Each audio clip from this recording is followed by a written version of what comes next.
takes guts. You got to dig down deep to gut it out. Keep on going again and again and again until you make it happen, because you know that it's possible. Now, what do you do during the hard times, Les? Here's what you must do. Number one is you must have faith. Paul said you must have the faith to call forth those things that be not as though they were. Judge not according to appearances. Don't judge your circumstances and the possibilities for your future based upon what you have now and because of what's going on now. No. That's not the real reality there. What you're going through, if you're going through some hard times, it has not come to stay, it has come to pass. It's all right. Now, second thing is, repeat this after me. Something you should affirm to yourself every day. Repeat this, please. No matter how bad it is, or how bad it gets, I'm going to make it. Say that to yourself every day. As I used to say to myself, when I would get up in the Penobscot building and I had to go into the bathroom and bathe in the bathroom sink, I had written on the mirror that I put up there, just paste up, and I read, no matter how bad it is or how bad it gets, I'm going to make it.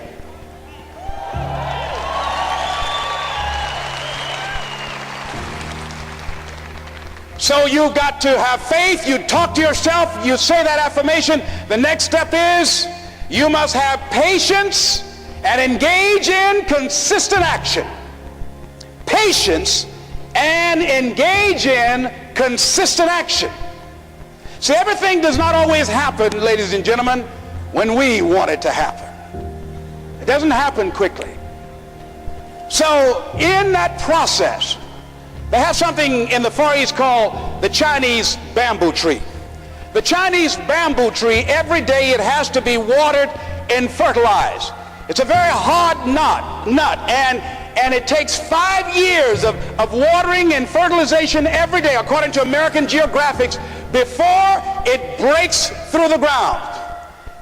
At any time, if the watering process and the nurturing and the fertilization process is stopped, the Chinese bamboo tree will die in the ground. Now, once it breaks through in that 5th year, then in 6 weeks it grows 90 feet tall. Now the question is, does it grow 90 feet in 5 years or 6 weeks? The answer is obvious. It takes 5 years. That's how long it took to grow it, to build that foundation, to nurture it, to water it, to build the reputation, to build the credibility, to learn the market, to learn people, to learn yourself, to learn the system, to learn how to do it, to figure it out. That's why you must have patience and engage in consistent action. We live in a world, ladies and gentlemen, where people want instant gratification. They want it right now. They want to be a Dexter Yeager, but they're not willing to pay the price to do what it takes to get up there where Dick Hopper is, where Bryant or Judy is. They think it was easy. No. It's simple, but it's not easy. It's a system that if you work the system, it works if you work it. But make no mistake about it, it's hard. And you are the determining factor. Here's something else. It's possible you can live your dream. It's necessary that you have goals, that you write them down, that you surround yourself with a support team, that you are creative. It's you that you must take personal responsibility to make it happen. George Bernard Shaw said, the people that make it in this world look around for the circumstances that they want, and if they can't find them, they create them. It's hard. No, easy is not an option. However, ladies and gentlemen, what you will discover is that it's worth it. It's worth it. I suggest to you, if you want to become diamond, write down 5 reasons of why it is worth it for you to become a diamond, to experience that level of achievement. What is it that will give you the drive? What is it that will ignite the courage in you to get up and come back again and again and again? How is it that you would be able, what reasons that can tap in to that deep down feeling that goes to your gut, that no matter how many times you get knocked down, that you're coming back? What is it? Write it down. Let me tell you something, ladies and gentlemen. You saw that picture up there, the lady, Mrs. Mamie Brown. I'm flying from here tomorrow morning to be with my adopted mother. She's 87 years young, thank God. And I'll be with Mama tomorrow.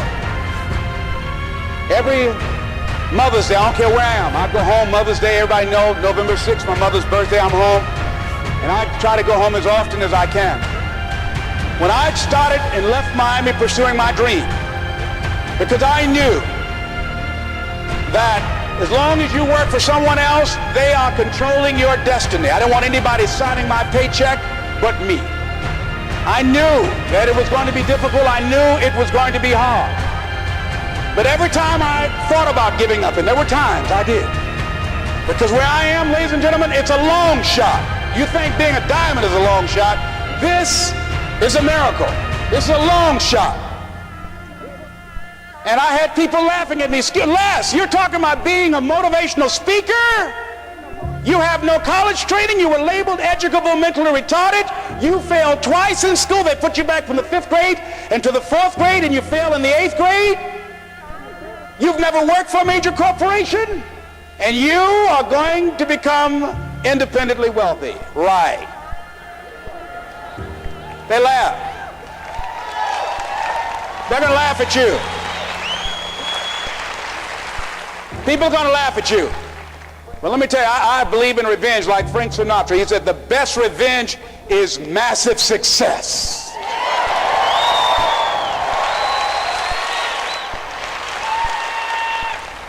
Ladies and gentlemen, when I was driving around with my mother and she saw a house, we were just looking for homes, and we drove an exclusive area of Miami where the coach of the Miami Dolphins, Don Shula, lives in that area called Country Club. My mother saw this house. Oh, what a beautiful home. And we looked at it. She said, oh boy, I would love to have something like that. One day I would feel like Mrs. Rockefeller. I said, you like that, Mom? I said, yeah. I said, oh, we just kept driving. I did not let my mother know at that time that I had it etched in my mind that I was going to do whatever number of meetings, whatever number of contacts, whatever number of calls I had to make, whatever it took to make that become a reality. And the day that I drove to that house and said, Mama, you remember that house you saw? We got out the car. I said, yes. I said, I really know the people that live there. She said, you do? I said, yeah, let me take you in and show it to you. And then I couldn't contain myself anymore when I got around and helped her get out of the car. And I took her and I said, Mom, I gave her the keys. Over 5,000 square feet. Large size Olympic pool, 12 feet deep, on a golf course, basketball court. I said, Mama, this is for you. And ladies and gentlemen, to see my mother walk around this house, this woman who only has a 3rd grade education, never had any children of her own. And she walked around and she said, oh Lord, oh thank you Jesus. No one would have ever told me this would have happened to me. She said, Leslie, she said, you know, that day when I went in that building and they told me this lady had these boys that she wanted to put up for adoption. And I told them, I said, I'll take them. And she said, ladies, she said, raise your hand and swear to me 2 things. I said, what is it? She said, swear to me you won't separate them. She said, oh no, I swear. I'll keep them together. I swear. I've never had no children. I swear I'll keep them together. She said, swear to me, lady, that you won't ever tell them about me.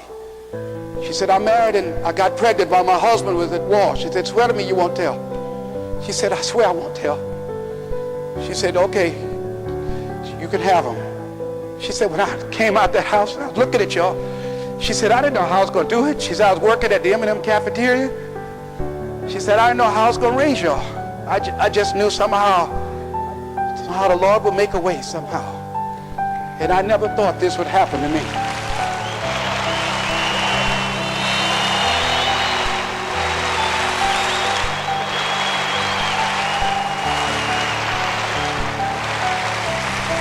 And I know. And during those moments when it's hard, not only must you have patience and engage in consistent action, but you must turn to a power greater than yourself and just say, Lord, whatever I face today, together, you and I can handle it. And I know some way and somehow you'll make a way for me.